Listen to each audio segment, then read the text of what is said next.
কি রে মানু, দেখেছিস মা কত সুন্দর করে তৈরি হয়েছে? একটা সুন্দর একটা জামা বের করে দেখে পরে এনে তো। আমার আর কয়টা কাজ রয়েছে, ওগুলো শেষ করে আমরা কিন্তু বের হয়ে যাব অন্নপ্রাশন বাড়িটাতে যাওয়ার জন্য। আর হ্যাঁ, আমি ওখানে টেবিলের উপর গিফটটা রেখেছি, সুন্দর করে কিন্তু আমি বের হওয়ার আগে আমাকে মনে করিয়ে দিবি, ঠিক আছে?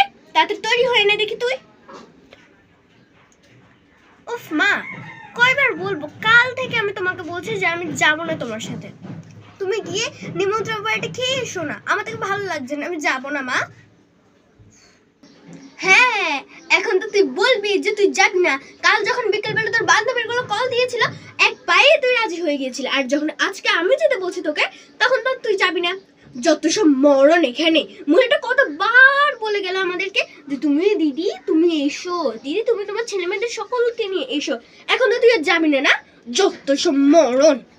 হ্যাঁ, তুই তোর বাবার সাথে থাক, তোদের কাউকে যেতে হবে না, আমি নিজে যাচ্ছি গিফটটা নিয়ে রে। হ্যাঁ, আমি যাচ্ছি, গেটটা আটকে দিয়ে যা।